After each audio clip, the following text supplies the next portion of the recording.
آج پاکستان تحریک انصاف سے یہ سیمینار ہو رہا ہے ایک بہت اہم موضوع پہ، رجیم چینج کس طرح پاکستان کی جمہوری الیکٹڈ حکومت عمران خان کے خلاف اور اس کے بعد پاکستان کی لڑائی کس طرح ہوئی۔ آج ہم ہر ایسپیکٹ پہ دیکھیں گے، ہم دیکھیں گے کس طرح رجیم چینج ملکوں میں آتا ہے، خاص طور پہ امریکہ کا رجیم چینج کا جو طریقہ کار ہے۔ ہم دیکھیں گے کہ اس سے پاکستان میں پولیٹیکل موومنٹ کیسے شروع ہوئی جب یہ رجیم چینج آپریشن شروع ہوا۔ ہم دیکھیں گے میڈیا کا کیا رول تھا اس میں، پھر ہم دیکھیں گے سب سے اہم جو فوکس ہوتا ہے رجیم چینج کا، کیونکہ آپ جب بھی رجیم چینج کامیاب کرنا چاہتے ہیں سب سے پہلے آپ معیشت کو تباہ کرتے ہیں تاکہ ملک کمزور ہو۔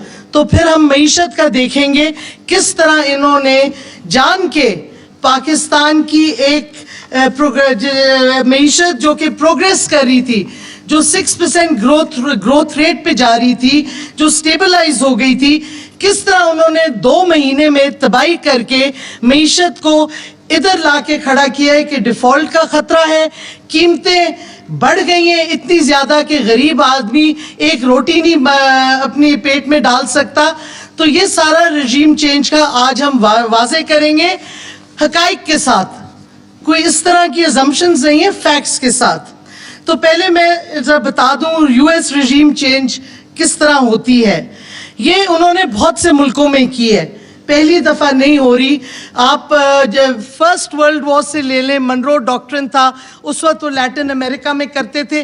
2 طریقہ کار امریکہ نارملی کرتا ہے، ایک تو ہے وہ جا کے پریزیڈنٹ یا پرائم منسٹر کو قتل کر دیتا ہے، اور پھر جو اسٹیبلشمنٹ ہوتی ہے یا جو باقی سیاستدان ہوتے ہیں اور میڈیا ان کو ساتھ ملا لیتا ہے۔ یہ اسیسینیشن ماڈل عام طور پہ انہوں نے اڈاپٹ کیا تھا لیٹن امریکن اور سینٹرل امریکہ کے ممالک میں، اور ابھی تک وہ کرتے آ رہے ہیں اس ماڈل کو۔ اور جگہوں پہ وہ کرتے ہیں کہ، اور جو ہمارا پاکستان میں ماڈل ہے وہی انہوں نے 1953 میں ایران میں استعمال کیا تھا، اور وہ ماڈل تھا کہ آپ پہلے پیسے ڈالیں ملک میں، میڈیا کو خریدیں، اپوزیشن کے لوگوں کو خریدیں، جو حکومتی بینچز ہیں اس میں سے آپ لوگوں کو ہٹائیں اور اسٹیبلشمنٹ کو ساتھ ملائیں۔ اور یہی طریقہ کار امریکہ اور برطانیہ نے 1953 میں ایران میں کیا تھا، ان کے جمہوری الیکٹڈ صدر مصدق کو ہٹانے کے لیے اور شاہ آف ایران کو تہران میں تھرون پہ بٹھانے کے لیے۔ اور اگر آپ وہ دیکھیں، اور اس واسطے تاریخ ہمیں سٹڈی کرنی چاہیے، وہ بہو وہی پیٹرن پاکستان میں انہوں نے استعمال کیا ہے۔ اور میں ایک چیز بتاتی جاؤں، 9/11 کے بعد ایک ایجنڈا تھا امریکہ کا کہ جو تگڑے مسلمان ممالک ہیں ان کو کس طرح کمزور کیا جائے۔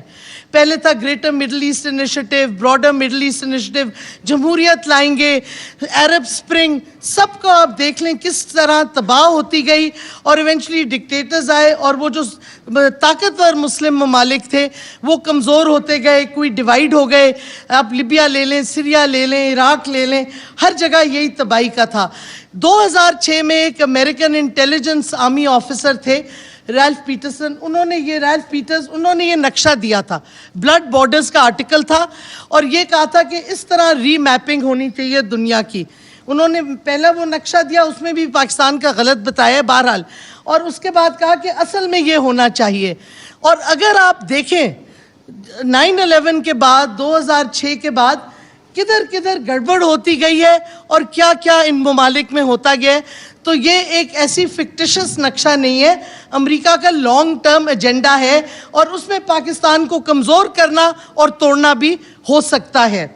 اب آپ کو میں بات لوگ کرتے ہیں سائفر کی، اگر آپ جو آیا 2 آفیشل میٹنگ تھی، ایک امریکن نیشنل سیکیورٹی ایجنسی اور اسٹیٹ ڈپارٹمنٹ کا بندہ اور ہمارے ایمبیسڈر کے درمیان نوٹ ٹیکرز ساتھ تھے، انہوں نے ایک جو پیغام امریکنوں نے بھجوایا آفیشلی، اس کی 3 چیزیں بہت اہم ہیں جس سے واضح ہوتا ہے کہ یہ سازش تھی، صرف مداخلت نہیں تھی۔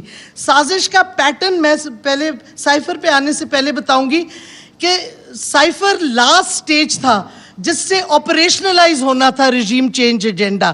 بٹ اصل میں اگر آپ دیکھیں کب یہ شروع ہوا تھا تو میری رائے میں 6 جون 2021 جب نیشنل سیکیورٹی ایڈوائزر امریکہ کا اس نے سٹیٹمنٹ دی کہ ہمارا معاہدہ ہونے والا تقریباً قریب ہے پاکستان ملٹری اور انٹیلیجنس کے ساتھ یو ایس کی بیسس کے لیے. 6 جون کو اسی دن CIA کے چیف آئے پاکستان اور یہ خبر نیو یارک ٹائمز میں 7 جون کو پرنٹ ہوئی. 8 جون کو ڈان اخبار میں بھی یہی خبر پرنٹ ہوئی کہ CIA چیف آیا ہے. اب کیوں آیا ہے, کیا کرنے آیا ہے, بٹ ٹائمنگ دیکھیں, اناؤنسمنٹ ہوتی ہے کہ تقریباً اگریمنٹ ہونے والی ہے. تو یہ 19 جون کو پھر کیا ہوتا ہے, جدھر سے اصل رجیم چینج کی طرف جاتی ہے. امریکہ بھی ہماری جو ہینڈلرز ہیں, جو لوکل کنسپریٹرز ہیں, وہ ان کے سب کے انٹرسٹ کیسے مرج ہوتے ہیں, کیونکہ 19 جون کو اس وقت پرائم منسٹر عمران خان یہ پبلکلی انٹرویو میں کہتے ہیں absolutely not to American bases. اس کے بعد کیبنٹ بھی یہ ویو کو سپورٹ کرتی ہے. اس کے بعد جب یہ میسج چلا جاتا ہے امریکہ کو تو ایکٹیویٹی شروع ہو جاتی ہے, اور جو بہت سی میٹنگ سڈنلی ہوتی ہیں ڈپلومیٹس کے ساتھ, پولیٹیشنز کے ساتھ. ہم نے تھوڑی سی میٹنگز جو اخباروں میں آئی ہیں ان کی تو لسٹ بھی تیار کی ہے, ذرا پلیز دکھاتے جائیں. مطلب کئی ایسی میٹنگز ہیں جن میں پاکستانی سیاستدانوں کا کوئی تعلق ہی نہیں امریکہ کی پالیسی سے, فورن پالیسی سے, یو ایس ایڈ سے کوئی تعلق نہیں. کس طرح مل رہے ہیں, کیوں مل رہے ہیں, یہ سوال اٹھتا ہے, لیکن یہ فلری آف ایکٹیویٹیز ہو جاتی ہے. اب سوال اٹھتا ہے کہ پاکستان کا مافیا, یہ لوٹرز جو ہیں, ان کو کیا جلد بازی تھی اس وقت؟ ان کو یہ جلد بازی تھی کہ ان کے کیسز میچور ہو رہے تھے. تو جب سوال لوگ پوچھتے ہیں نا وائی ناؤ, اب کیوں, جب معیشت بھی اوپر جا رہی تھی, سارا کچھ سٹیبلائز ہو گیا تھا, کووڈ سے ہم نکل آئے تھے, اس کا جواب بڑا سمپل ہے.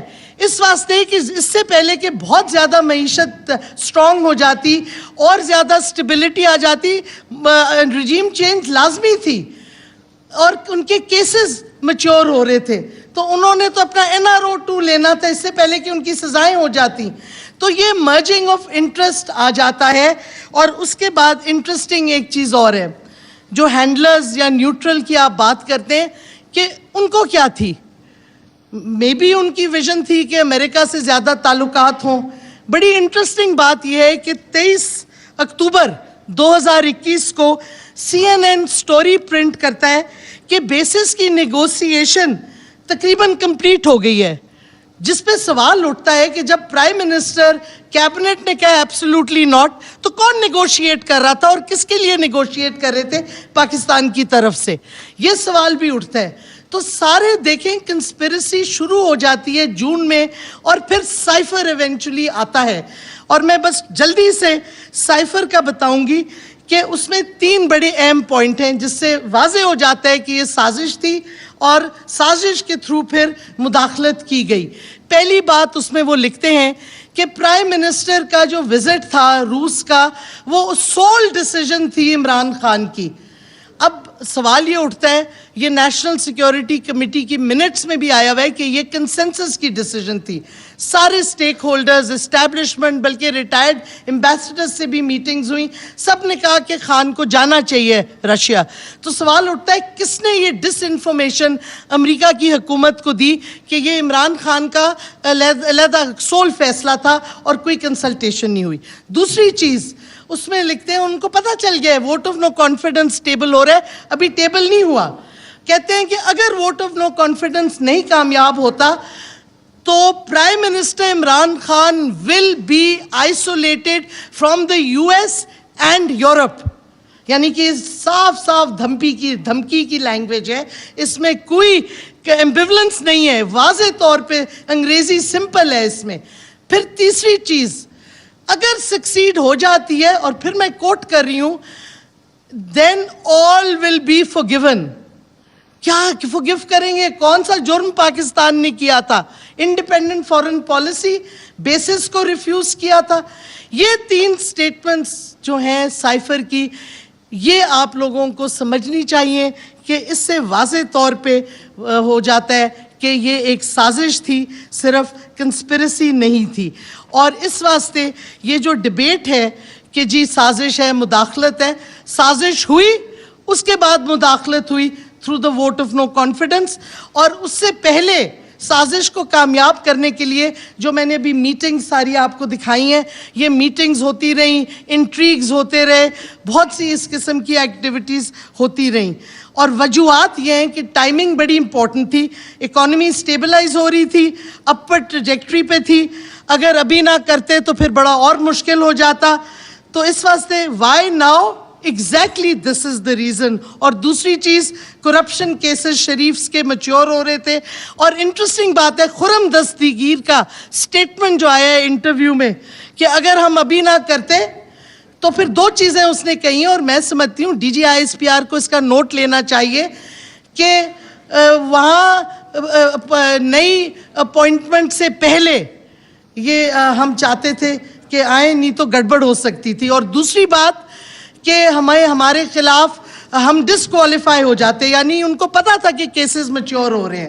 تو واضح طور پہ خرم دستگیر نے کہہ دیا ہے کہ یہ ایڈمٹ کر دیا ہے ایک لحاظ سے کہ کنسپریسی تھی, اور ٹائمنگ اس کی وجوہات بھی انہوں نے بتا دیے ہیں صاف صاف. ان کو این آر او چاہیے تھا, ان کے انٹرسٹ مل گئے امریکہ سے جن کو بیسز چاہیے تھی, اور امریکہ چاہتا تھا کہ آپ کی معیشت اتنی تباہ ہو جائے کہ آپ گھٹنے ٹھیک دیں ان کے سامنے اور آپ ان کی غلامی پہ آ جائیں, ان سے منتیں ترلے کریں, اور وہ شروع ہو گیا ہے. آپ دیکھ رہے ہیں ہمارے جو اب فائنانس کرائم منسٹر ہیں وہ گئے ہیں ادھر امریکن ایمبیسی میں ہاتھ جوڑ کے کہ جی ہماری مدد کر دیں, ہمیں پیسے دے دیں. اور تیسرا ایک انٹرسٹ جس میں جو سب سے خطرناک ہے پاکستان کے لیے, یہ جو ایجنڈا شروع ہو رہا ہے کہ اسرائیل کو ریکگنائز کریں, ہندوستان سے ٹریڈ شروع کریں, یہ جو ایجنڈا ہے نا یہ اور بیسس کے ساتھ یہ ملتا ہے, اور یہ بھی شروع ہو گیا ہے. منڈوی والا نے اس دن تقریر کر لی, اس سے پہلے بلاول نے کہا کہ جی ٹریڈ ہونا چاہیے ہندوستان کے ساتھ.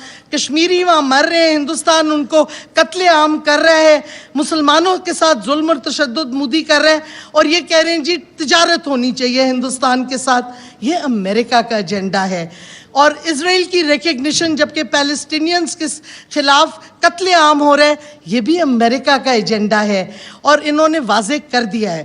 تو یہ اوورآل ایک تھی پوری. NRO2 بھی مل گیا, نیب کا قانون جو امینڈ کیا ہے, بیسس کی بات ہو رہی ہے, ریکگنیشن کی بات ہو رہی ہے, تجارت کی بات ہو رہی ہے, اور امریکہ کے سامنے ہم جھک کے غلامی کے لیے تیار ہو گئے کہ ہمیں کچھ پیسے دے دیں, ہماری معیشت کو بچا لیں. تو یہ اوورآل پیٹرن تھا جو میں سامنے رکھنا چاہتی تھی. اور اب میں فواد چودھری صاحب کو ریکویسٹ کروں گی کہ وہ آ کے بات کریں کہ پولیٹیکل انریولنگ کیسے ہوئی اس کنسپیرسی کی. Thank you very much.